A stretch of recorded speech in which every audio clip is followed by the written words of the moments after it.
We are ready. Bobby Cappuccio. Ah! You Sorry. fucker. Bobby Cappuccio. I just wanted to get the Tourette's. Oh, sorry. Start again. I'm putting this in the edit, Bobby Cappuccio. Welcome back to Roll with the Punches. I have missed you greatly and your shenanigans. You're not just sweet talking me just for the episode, are you? Just a little bit. But not for the episode, just for our friendship. It's been so long. I haven't had a catch-up chat with you since I moved house, and that's been, oh my goodness, I believe it's been 2 months. Enough about you. Think about how bad I have felt in those 2 months that my friend Tiffanee, we used to talk 5 times a day. I know. Well, not like literally talk, but send voice messages back and forth. Like I knew what was happening with you, Coach. Now I'm in the dark about everything. It's like I'm just floating in like a Tiffany Cook abyss. Well, let's get you up to speed. If there's any indication of what I've been up to this morning, I was doing the workout session for one of the corporate groups, and after the session, I sit down on the floor and we have a bit of a stretch, and I spun my office chair around and I said to the guys, as a testament to how much time in the last 12 months I've sat at this desk, have a look at my 1-year-old office chair with all the leather's worn off. And I was like, that for a personal trainer is disgraceful. That's how much time I've spent in the chair. That is hilarious. That's kind of like similar to how they discover type A personalities. Yeah, and it also highlights what a fidgeter I must be, because if I bloody well sat still, I wouldn't be wearing out the leather, which is not real leather, obviously. Yeah, but I mean, so Friedman, the guy who discovered type A personality, the upholster that came to their office noticed that in certain chairs, the upholstery on the arm was just worn down to nothing. And the upholster's like, what is wrong with your patients? Like upholstery doesn't wear like this. Like it's not the seat, it's the arm. They were just like grinding away anxiously, probably like sitting there going, oh, this is such a waste of time. I could be productive right now, and just ripping apart the upholstery. It's like, this is highly abnormal. It's completely abnormal. And like, so the arm on my left-hand side has 50% of the upholstery gone. But the other arm, my mouse arm, my right hand, that's completely intact. So that's interesting, isn't it? Yeah, it's like if you want to know anything about like personality behavior, go talk to an upholsterer. Well, what a great segue into what we thought we'd have a chat about today. Bit of a loose conversation around, well, from my perspective, I reached out and I said I wouldn't mind having a chat about kind of the intersection of bias and privilege and empathy and self-awareness from the standpoint of, I guess, what attributes to our success and what of that are we aware of, both when we look at other people but also when we look at ourselves. So we look at other people, we don't realise their biases and their privileges, and neither do they, and then we try and achieve the same, and when we don't or can't achieve it, or it doesn't look the same or happen in the same time frame, we beat the shit out of ourselves. Wow, that's a very astute question. I think the part that caught my attention was, how much are we aware of? Because I think we create stories. We create stories to explain a reality that we're not completely privy to all the time. Yes. Because if you think about it, there are so many variables influencing our behavior and the behavior of other people, many of which, as you pointed out, we're not aware of. Yes. And I just did an interview with a mutual guest of ours, John DeMartini. Oh, amazing. I really love his philosophy. And, one of the things that he was talking about is he had a client of his and she was like, my son is so lazy. He's absolutely useless. And all he does is sit down in front of the TV, watching TV all day long. He's in his 20s. And, John's first question was, well, are you paying for all of his needs so he can sit in front of the TV all day?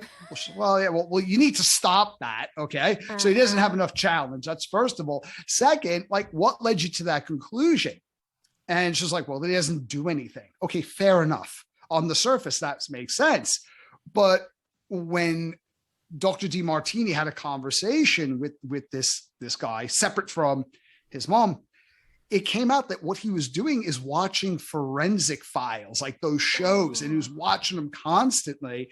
And he was making sure that he got to watch those shows at the expense of everything else. It was a top priority, and he was obsessed with it. But I think he felt a little bit uncertain because that's not what the expectation was laid down for him in his life.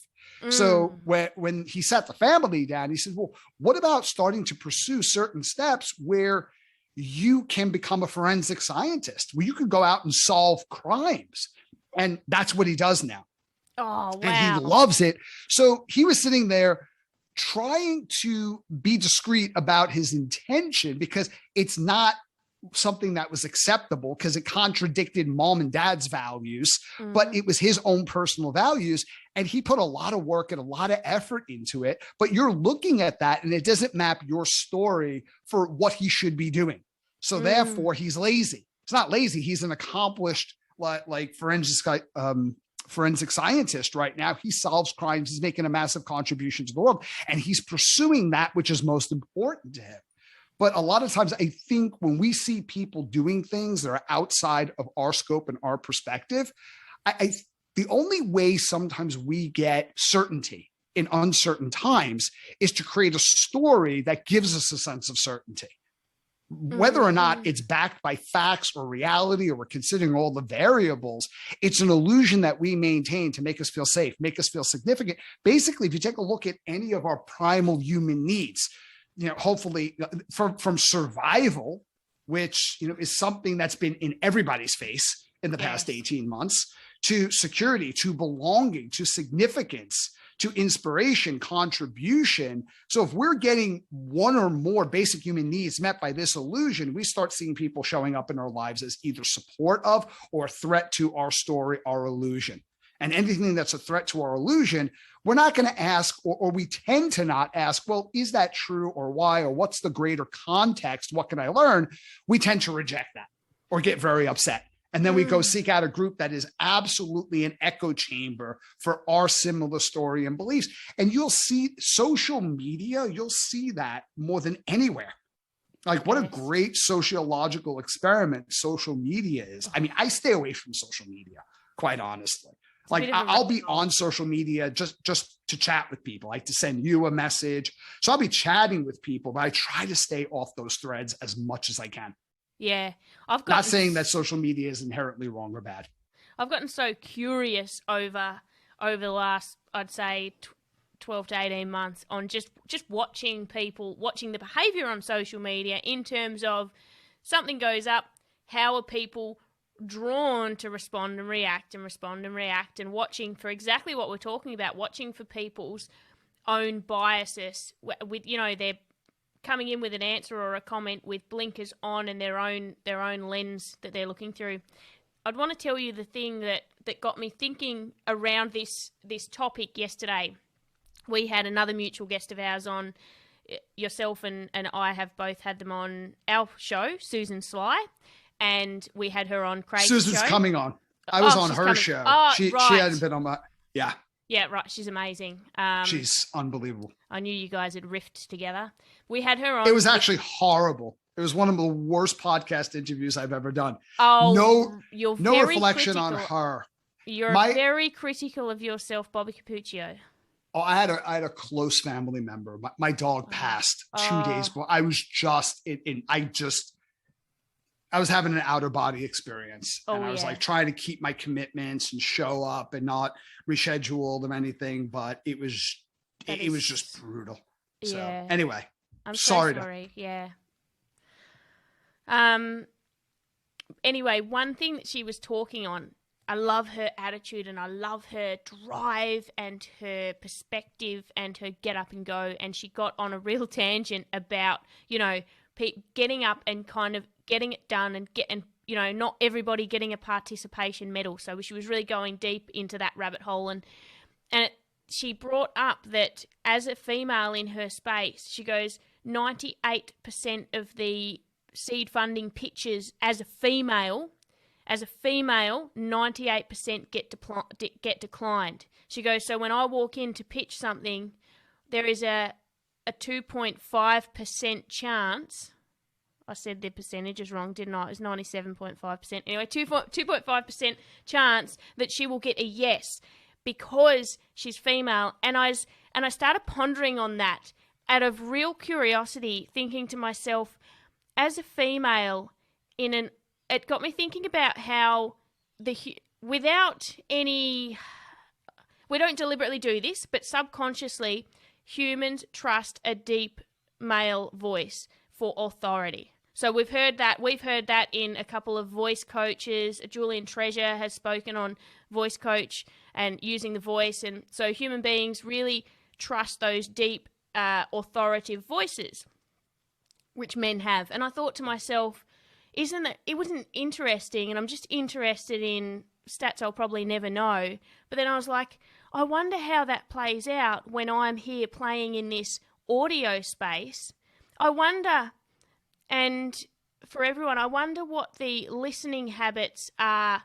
I wonder what the statistics are of male podcast host and female, and the statistics of listeners, and the statistics of people that relate. Now, I'm not saying that people prefer a male voice over a female. I know that female voices also have a lean towards people thinking that they're more trustworthy. I read up that Siri and Alexa are female voices, all of those virtual assistants are female voices because people trust in them more than a male voice. So I just that interests me.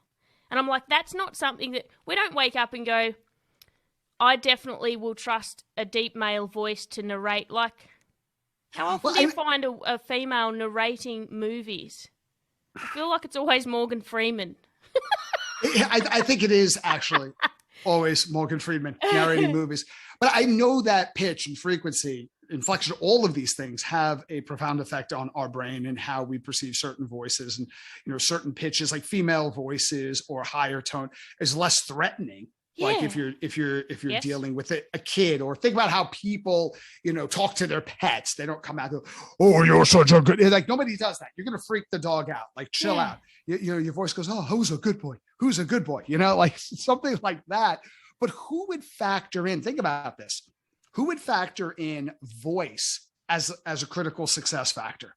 How many people would stop and think about that?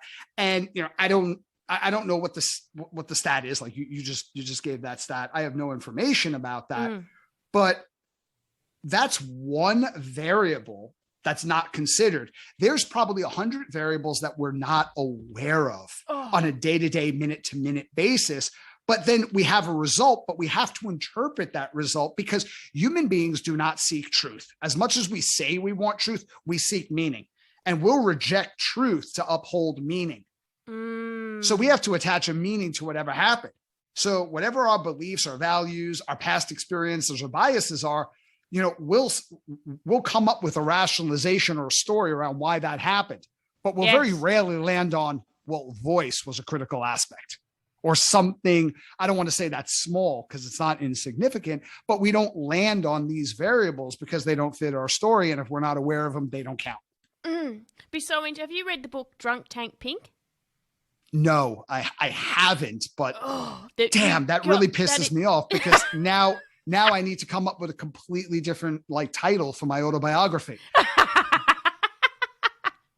You've got to read the book. It's exactly what we're talking about now. It's how these subconscious biases greatly affect our outcomes in life. Now, the book was named after the situation where they put pink throughout the padded cells of, I think, criminals, because it scientifically reduced their strength and their aggression, the color pink.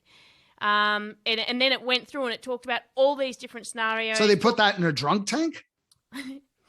I can imagine waking up in the morning and going, how fucking drunk am I still? What the? This is just... Another thing in the book, because it really caught my attention because of boxing. Now, we always had a theory, me and my best mate Courtney, we had this little secret theory that if the organisers of the boxing event put us in the blue corner, we were the favourite. We always thought the blue fighter was who the organisers thought were going to win. No, sorry, the red corner. I'm saying blue. The red corner was going to win. So if we got picked for the red corner, it's like, oh yes, they think I'm the favourite, you know, and we always thought that person was going to win. The book actually goes through an exercise where they had a blue fighter and a red fighter in an amateur boxing, and they had people watch this fight and judge it. And they judged it that the red fighter had won. Now, they digitally remastered the visual to make the red blue and the blue red. So the exact same fight, swapped the colours over on the images, got another panel of judges to watch it, and again, they had bias to the red winning. So there was a human bias to that. Well, there's always human biases, because when you were saying that, I was like, I wonder which bias is playing out here. You and your mate, right? The promoters, the judges, like maybe and then all the of fighter. the above. So I go in there as a fighter with this subconscious bias. They've put me in the blue corner. All of a sudden there's this element of self-doubt. Plus, I would wonder, like, does that affect your performance? Yes, and you're looking at the person in the red, which red is an aggressive colour. So then there's this subconscious bias. Incredible. Mm-hmm. And the book even goes down into because there's research on this, on stereotypes. Like, if you inform someone of a negative or a positive stereotype, it affects their performance. Like, I think one such study was around Asian Americans, where females, and they told these group of females prior to taking a mathematics exam, oh, well, females tend to usually not perform as well as males in mathematics. And they actually decrease their performance versus increasing their performance. Like, well, isn't it interesting that, Asian people tend to perform better on math? Now, both are stereotypes and both have so many variables in there to consider in the first place. But when you play in or remind someone of a stereotype, positive and negatively, it can have a constructive or destructive impact on performance if they're participating in a relevant skill. And I think that's kind of interesting as to how we frame things and how that pertains to rituals. Yes. Like, I used to have a belief before getting on stage that there were certain rituals that I would engage in. And when I engaged in those rituals, I was going to perform very well. And when I didn't engage in those rituals, I didn't do my ritual today. And that probably had an effect on my perception of ability, probably impacted the audience's experience as well. Who knows? So incredible, isn't it? I love that. Hey, you shared a photo this morning on social media. Oh, no. No, it was a well, what was this photo? It was above board. It was all above board.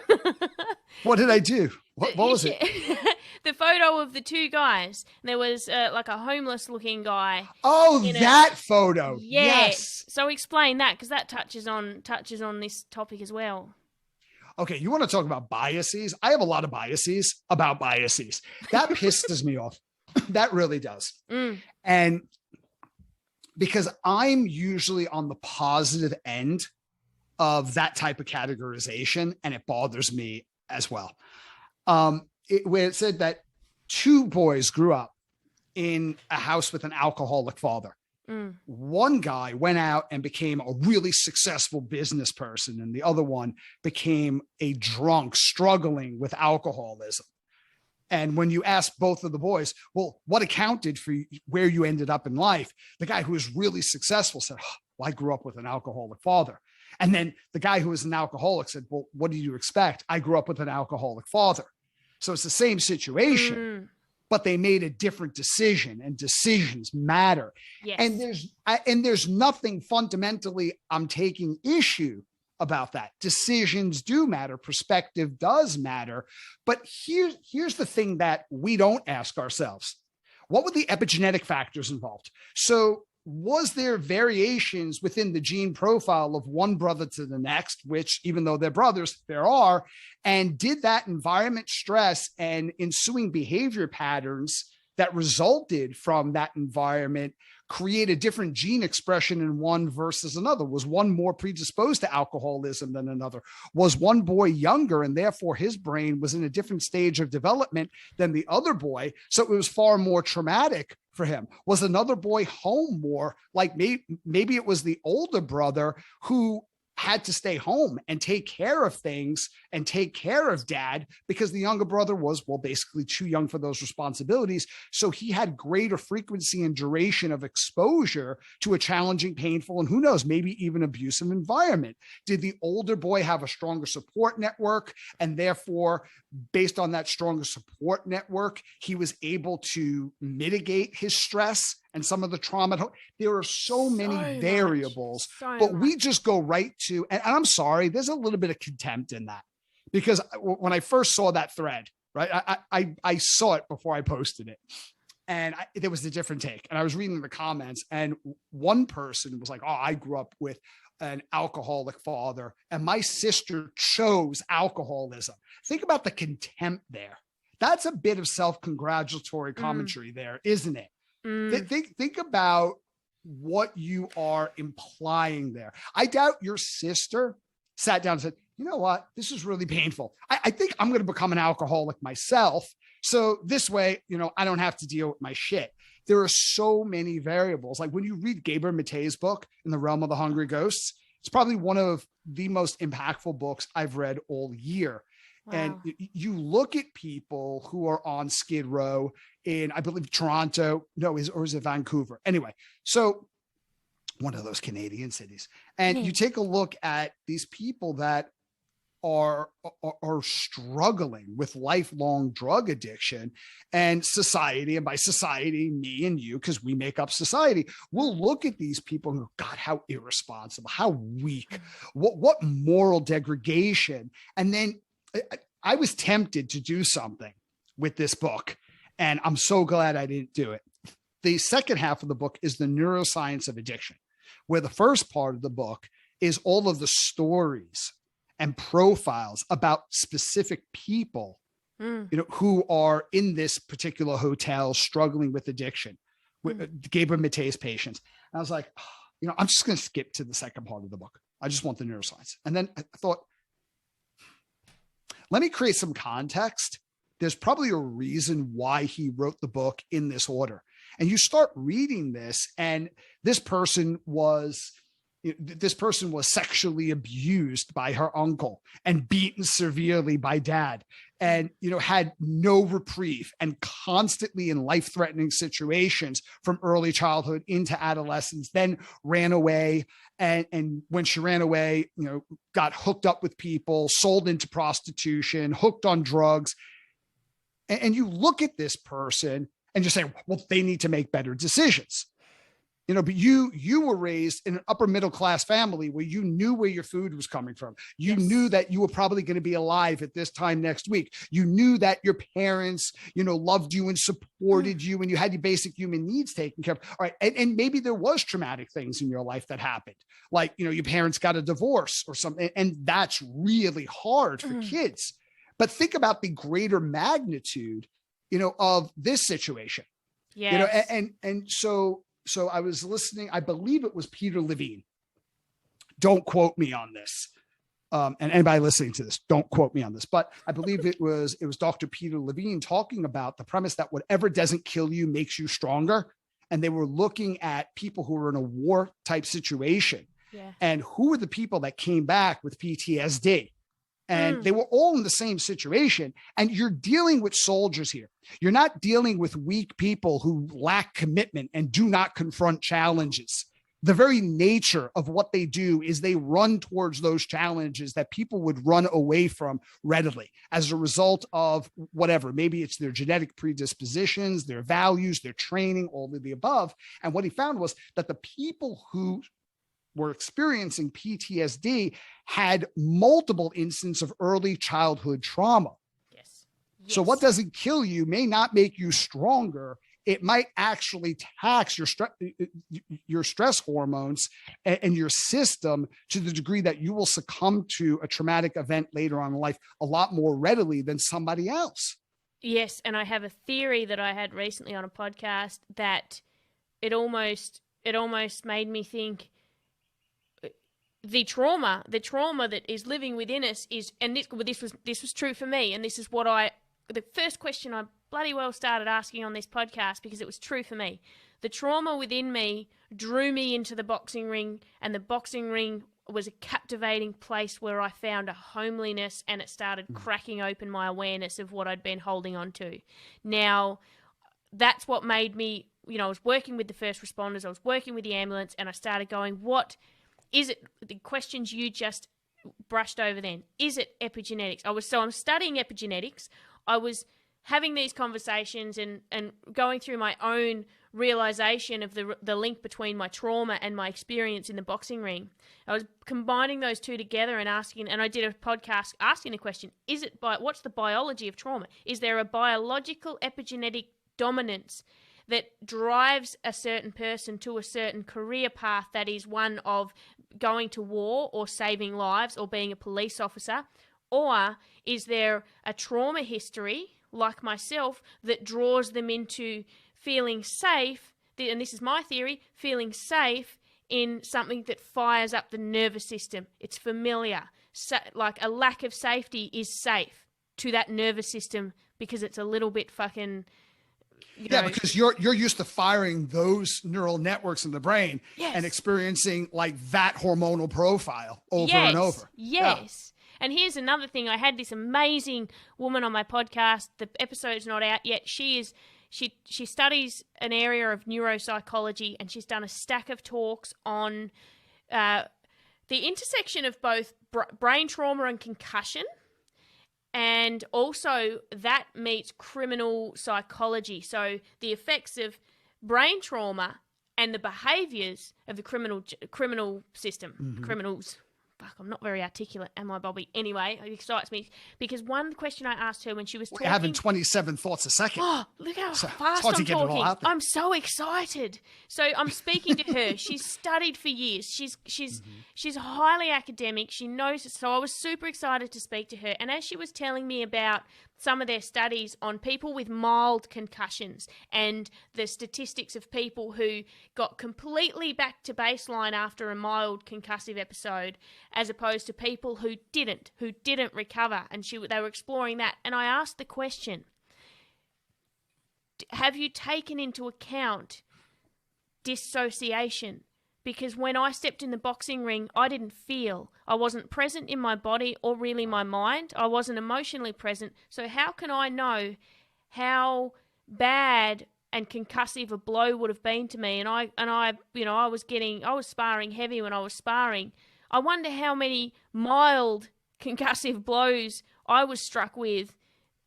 And like that, is that a part of your study? And she just looked at me. She just went, wow, I've never thought of that.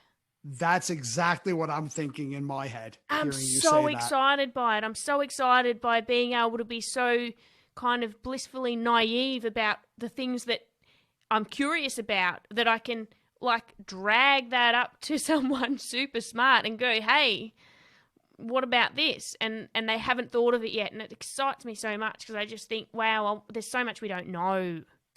And that becomes the problem. And at some point you got to get to, well, what does this all mean?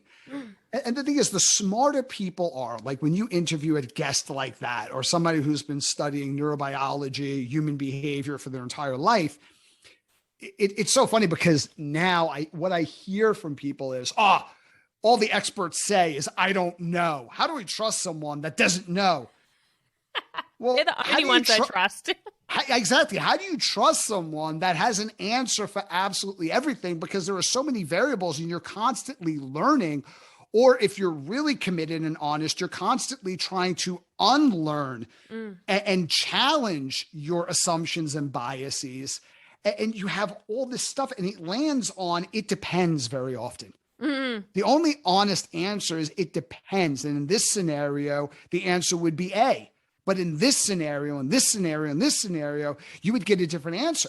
Yes. So it's like the Dunning-Kruger effect. When you have very little experience, you have a high level of certainty when you just start on your learning journey, right? But then you start to learn a little bit more, and now you have some valuable information, but you come across as even more uncertain. And then when you get to a level of expertise, you have a high level of uncertainty, but that certainty is nuanced.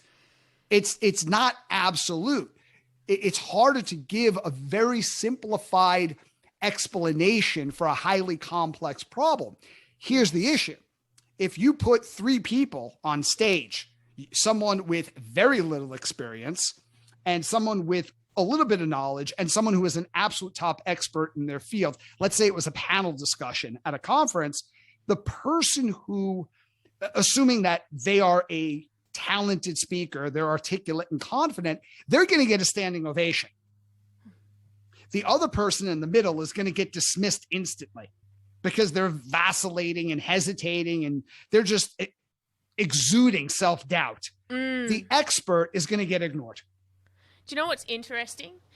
And I don't know if this will play in my favor or not, but over the last year, things that, this whole chasing certainty, like, all I know now is that I don't know anything. All I know now is I've got more resources than ever, but less of them are right. Less of them are the answer. But, Bobby, I feel 100 times more confident to coach and teach people, having less certainty, because I can have better conversations because I'm not attaching to what should be, and I think that's a brilliant place to be. Yeah. I mean, I love it. We had another mutual guest. Wow, we have a lot of mutual guests. Dave Rosowski. Oh, Dave. Hey, I've started improv. I know that I was following. That's so fantastic. I absolutely love that. That's brilliant. And there was one thing that caught my attention. I think it was day 2. This is like the very first time I had met Dave, and he was talking about that workshop we did in London, and it came up, never deny someone's reality. He's not a big fan of yes and. He was talking about that. He's like, he didn't want to see that showing up. It's not like, oh my God, we're on the moon and let's bake a cake on the moon. Oh yes, and we'll have milkshakes. He's like, what the hell are we talking about here? What's real in this conversation? Nothing. He's like, yes and doesn't mean you have to agree with everyone. It just means that you don't deny someone's reality. Like if somebody within the scene is like, you can't pet my dog. You can't go, what do you mean dog? There's no dog there. You can't do that. Yep. And that's what we do a lot of times. And the motivation behind it is different, but the outcome is the same. We cut off our own learning and development, and we invalidate, we break trust, we shut people down. They can't talk to us. We push them further into emotional isolation, which probably exacerbates rather than alleviating the thought patterns that lead them to getting stuck or being in conflict in the first place. And when we're in a space where I don't know, and therefore I'm not attached to knowing, that causes me to deny your reality, you are right there a far better coach. Yes. Yeah. You know what I love about the improv is, and I did a free workshop and I was like, that was really fun, but also I just feel like this is a playing field where I am going to learn so much. And from the standpoint of understanding, right, and an awareness on, we make these assumptions on and decisions about whether we like someone, trust someone, understand someone. We have this story about them from communicating with them with no awareness on how they are structuring their conversation with us. And I've never had this awareness on that. And then just doing some of those little improv, fun activities, which, half of my brain was like, this is so kind of silly, isn't it? But it's such a playing field to learn, because now when I have an interaction with someone and it feels disjointed, or I can have an understanding on, I know this feeling. I felt this in this activity when this person was doing yes, but, or no, but, whatever they were doing, and they're butting Yes, heads but. with me. Yes, but, no, but, I don't know. I'm still bloody, I've got my improv L plates on. Yes, I don't but. really know anything. Do you know what I mean? Like, I start to get it's somewhere to get an understanding of, this person always communicates like that. Now I'm learning a bit about how they move around in the world and how they're interacting with me. And I also know how to manage that. I don't have to make a decision about the person. I make a decision about how they interact. Yeah, that is powerful. I think there are two environmental factors that drive behavior, and they're both environment. And one is internal environment. This is, what do I value? What do I believe? What are the thought patterns in my head? Mm-hmm. What are these stories that keep coming up frequently? What are the things that I constantly gravitate towards talking about, thinking about, doing with my time? All of these things. That's based on your internal environment. So you could influence change from the inside out or from the outside in. Restructuring the environment. People go, well, environment doesn't matter. You create your own context. Bullshit. So you're telling me that somebody growing up in a shanty town in South Africa has a same worldview and same context as somebody growing up in Kensington in London? That is a cruel misconception. Yeah. Unwittingly cruel, but cruel nonetheless. So, I mean, we know that we behave differently at a rock concert than we do on an airplane. I mean, well, that's actually changing. So that's not guaranteed. But in general, we do, because environment does shape behavior. And there are triggers in our environment that provoke preconditioned behavior patterns. Yes. So improv restructures your environment and your response to one another. Yes. And actually shapes your behaviors, which start to shape your perspectives, the way you see the world. Yes. So it's a powerful sandbox to play in.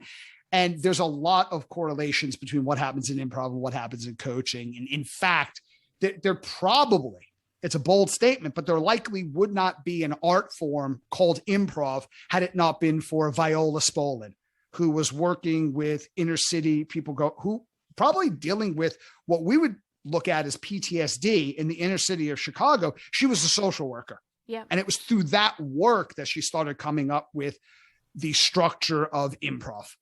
Yeah. Wow.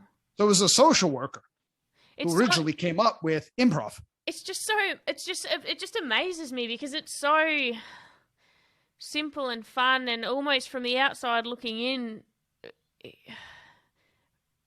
I don't know, like, I was like, it's childish and it's pointless and it's weird, but also, like, there would have been once when I would have experienced that and gone, this is silly, I'm not going to do this. But now I'm like, this is profound. Oh my God, I'm going to learn so much. This felt like the boxing ring to me in terms of being able to watch what was happening. And just being open to a new experience. I mean, that's kind of why I gravitated towards Dave Rosowski.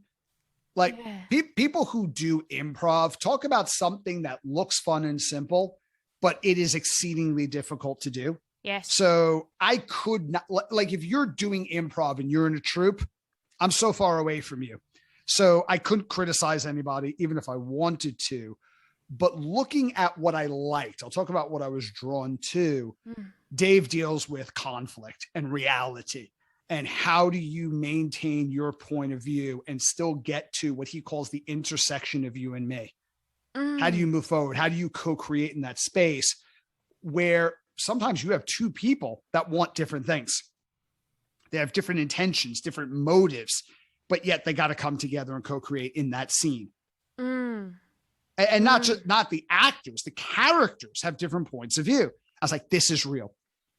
This is reality. These are life skills. Yes. How do I maintain my point of view and still help you get what it is that you want? Yes. And maintain my sense of reality, but also not deny your reality and learn from it. Yes. And interact with you, from your perspective of the world. And that's amazing. Yeah. The second work, so I did the free one, and then I booked this 4-week beginner workshop, and the first one I went to, I was, I wasn't feeling amazing, and I was tired and grumpy, and I turned up and I was like, it doesn't feel like it did last week. There's more different people. Is that literally what you said? You just stood there and said, "Oh, it doesn't feel like I've ever lost money." Well, it's all via Zoom too, so I was just like, I wasn't in it as much. I felt very out of my head, kind of a lot of self-talk. And do you know what was funny is I realised in that moment that pre-boxing Tiff would have gone, "No, I'm not doing that, didn't like that," and would have made up a story to justify why it's okay not to do that anymore. Oh yeah, I'm not going to get anything out of that. But boxing Tiff slid into the conversation in my head and went, "How many times did you go to and leave a boxing training session loving it?" Probably 2% of the time. 2% of the time you were excited. I was always excited to go, but it was also, oh, this is hard. It was hard work. Yeah. It was a lot of physical and mental and emotional stress, and it was a lot of work, and it was a lot of dealing with your inner bullshit. And that's exactly when I was like, I'm not turning up to improv to have fun and enjoy it. I'm turning up now to develop a skill, and I'll have to turn up feeling shit and developing that skill, because that's how we grow. There's so much to unpack there. Do you ever experience that? It's the times when you really don't want to do something. Yes. And it's something you're interested in, because there's sometimes you're not going to enjoy something because you're just not in the mood. But, to go back to John DeMartini, if it aligns with your highest values, because I'm very difficult where if I don't value something, I just don't do it. Yep. And it's not because I'm not into the growth or I'm lazy. I don't value it like that. You don't want it badly enough. No, I don't. But the things that I do value, I'm insatiable with. Yes. But sometimes you can value something. Like I valued being on the road and speaking in the pre-COVID world. Yes. It was what made me feel most connected, most alive, and most in a moment of love. I'll just skip over explaining that. But there's some days we just don't want to do it. Yes. Like I've been in 4 cities in 5 days and I'm exhausted. And it's those moments where I don't want to do this. Yeah. That when you go ahead and do it anyway, something incredible happens. There's something distinct that shows up in those moments. It's like, wow, if I just would have, stayed if I would have stayed in bed, I would have gotten sued. I was contracted to be here. But if I just, went in there and I just didn't give it my all, I would have missed this. This would have happened. This wouldn't have happened, actually. Yes. You go. Sorry. You go. I was listening to Tim Ferriss the other day, and he was talking about a conversation he was having with this attitude of, so what? I don't care. And I love that attitude, because you're not saying that I don't care about my work, or I don't care about the audience, or you're letting go of performance anxiety. It's like, I don't care. I don't care what anybody thinks. I don't care how I perform. So what? I'm just going to go in there and do it. Yes. Of course you love your work, and of course you love your audience, and you love the meaning of what you're doing, but it's not having all this anxiety around, oh God, I'm going to do the best job I can. No, so what? I don't care. Now, the caveat to that is, if you are always working on your craft, you're always practicing, you're always performing, you're getting your reps in, you're doing your due diligence, you're studying and developing, that attitude elicits great performance. Because once you get up there, you're more likely to get into that state of flow and just be really present and getting rid of all that nonsense and baggage. But if you're not doing that and you get up like, so what? Who cares? Yeah, your performance is going to absolutely suck. So there is a caveat to that. But I remember when I've used that, and then it didn't matter. Like I didn't have to be in a certain state. Like, okay, now I'm in the ready state. Not saying that preparation, ritual is not important, but if I wasn't there, it's like, so what? So I'm just going to get up and talk. So what? And it was amazing how often you do so well, and you find that you get energy from your audience, from your environment, from the meaning of what it is you're talking about, rather than trying to internally generate that because you're attached to some outcome. Yeah. It allows you to be where you are, like, especially if it's an all-day seminar. Yeah. So your audience is existing at 9:20 in the morning, but you're existing at 5:15 in the afternoon. you're time traveling. You know, this isn't an episode of Doctor Who. Get in the room. Yes. Yeah. It rings true with my last year of fighting. I'd had 3 years off, so I went with that whole ritual protocol. I turn up for my first fight, and I'm nervous, and my coach was a real put all the pressure on you. I'll put all of the pressure on you, and you will just perform. So on the day, my first fight back in 3 years, he walks up to me that morning. He goes, "By the way, she's a former Commonwealth Games boxer." And I was like, all right. I don't know if he's lying or telling the truth. He's playing with my emotions. Anyway, and then he comes out, he goes, "Actually, it's been changed, last minute change. Now I'm fighting a girl that's 10," and this was true. "You're fighting a girl, now there's been a last minute change, she's 10 kilos heavier than you." There's normally a 3 kilo weight difference. She's 10 kilos heavier than you. But I'm in the change rooms and I'm taking And she's not going to have any gloves on. Yeah, and she's going to have one of those knuckle dusters on. I'm in the change rooms. I had this thing when I was fighting back in 2014 and 15 of eating red jelly beans before the fight. A couple of red jelly beans, get a little sugar hit, like get in the zone. So Why the red?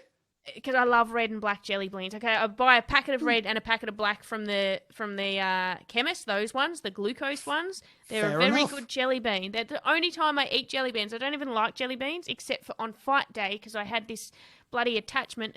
I won my first fight because I had jelly. You talked about those rituals. I had bloody jelly beans to give me the little kick. So in the morning, I rock up. I'm amping myself up. I'm visualizing 2015, my first amateur fight, which happened to be the finals for the state titles, which I won. I remember in the change rooms, I was terrified. I was watching these girls. They were moving so well. I was like, oh my God, I could never do that. I started shadow boxing and doing pad work, and I was moving in the moment like I'd never moved. I was like, I feel like someone's hopped in my body and is driving this. I felt incredible. And I had these jelly beans, and then I got out there, and I felt amazing. And so in 2019, I'm in the change rooms, and I'm smashing these jelly beans, and I'm amping myself up to have this level of... Now, you know me. I'm always amped. If there's anything my nervous system doesn't need, it's amping. So I get in the ring. Fair point. And the bell goes, and I go in for it, and then I'm like, adrenaline dump. I've used it all. I've used it all. I am buggered. I am gassed. This is hard. And I was like, why did I do that?